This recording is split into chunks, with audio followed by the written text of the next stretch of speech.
15 ans que je dessine et je n'avais encore jamais testé les feutres à alcool de la marque ProMarker. Je me moquais clairement de ces feutres, mais en les testant pour cette vidéo, je me suis rendu compte de l'erreur monumentale que j'ai pu faire. La réputation de ces feutres n'est plus à faire et il y a bien une raison à ça. De la qualité de l'encre en passant par celle de la pointe ou encore le packaging, on a affaire à un feutre qui se positionne sur le haut de gamme de sa catégorie. Salut, moi c'est Mienou et ici on parle de dessin et de créativité. Ah là là, 15 ans que je bitch sur les ProMarker disant que l'encre se mélange mal, que le papier de couleur est mal calibré et qu'ils sont bien trop chers pour ce qu'ils sont. Et dans une certaine mesure, c'est assez vrai. Quand on parle de ces feutres ProMarker, là, ce sont les ProMarker de base. Ceux qu'on a tous eu lorsqu'on était jeune, généralement avec notre premier pack de dessin. Et ces feutres-là, c'est vrai qu'ils sont vraiment éclatés et que tous les défauts que je viens de mentionner sont véridiques pour ce modèle. Mais, parce qu'il y a un grand mais, tu remarqueras que ces feutres et ceux que tu as vus dans l'intro, eh ben, ils sont différents. C'est pas les mêmes. Il y a les feutres ProMarker de base et ceux qu'on appelle les ProMarker Brush. Et c'est de cela dont on va parler dans cette vidéo. La première différence notable entre les deux, ce sont les pointes. Bien qu'ils aient tous les deux pointe biseau pour faire des grands aplats, des grandes surfaces d'aplats de couleur, les ProMarker Brush ont une pointe que l'on appelle pointe pinceau ou une pointe brush. Les pointes pinceau,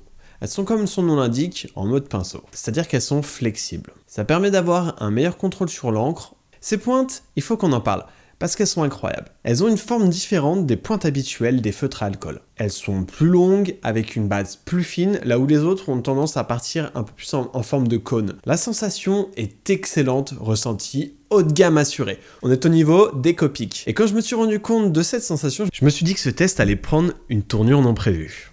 Mais les feutres à alcool, c'est pas juste des pointes, c'est aussi un corps de feutre. Et de ce côté-là, je trouve qu'on n'est pas extrêmement bien servi. Les bouchons n'ont pas de couleur dessus, c'est un petit sticker sur la base plane du feutre. Sauf que c'est sur cette base qu'on range les feutres dans un pot, puisque l'autre bouchon est pointu et permet pas au feutre de tenir droit sinon. Ce qui t'oblige à sortir tous les feutres et de les disposer à plat pour les utiliser. Après, il y a aussi les étiquettes autour qui te permettent de voir la couleur, mais globalement, j'ai pas trouvé que c'était super bien calibré. J'ai fait un petit test.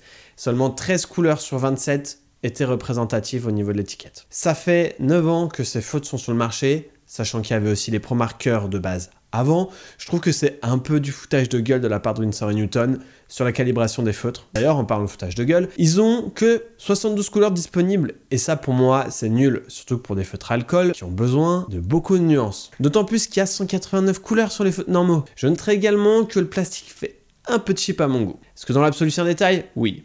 Est-ce qu'il y a un autre détail que j'aimerais soulever? Oui, aussi. Les bouchons s'ouvrent très facilement et ça, c'est top.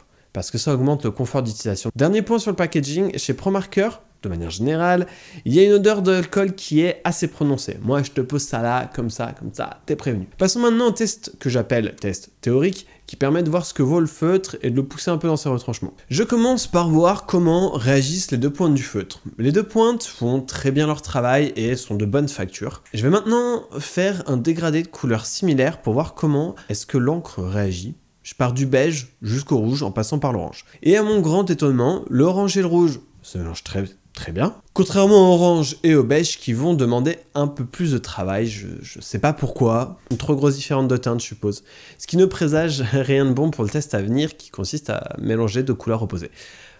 C'est généralement l'exercice le plus dur pour les feutres à alcool qui sont plutôt faits pour faire des dégradés de couleurs similaires. Je vais mélanger du bleu et du rouge et il faut se rendre à l'évidence que c'est une tâche un peu compliquée et laborieuse pour le ProMarker. Les pigments bleus dans le rouge se mélangent plutôt bien, mais pas l'inverse. Mais bon, on est sur un test assez théorique et clairement c'est ultra rare lorsque tu fais un dessin de mélanger du rouge et du bleu. On va donc passer au test pratique pour voir ce qui valent en conditions réelles et si ce test théorique est annonciateur de gros problèmes de mélange en pratique. Pour ce test pratique, je vais coloriser une tête de dragon japonais. Je vais aborder la couleur d'une manière très tatou, c'est-à-dire que je vais d'abord faire les ombrages en nuances de gris en aplat et passer la couleur dans un second temps. D'ailleurs, si tu souhaites apprendre à dessiner un dragon dans un style de tatouage traditionnel japonais, j'ai fait plusieurs tutos sur le sujet, je te mets le lien là en haut à droite. Tu utilises cette technique pour poser l'ombrage en premier, alors tu vas apprécier ces feutres parce que les gris se mélangent super bien. L'impression que ça m'a donné, c'est presque comme si ces feutres ont été pensés pour être utilisés comme ça.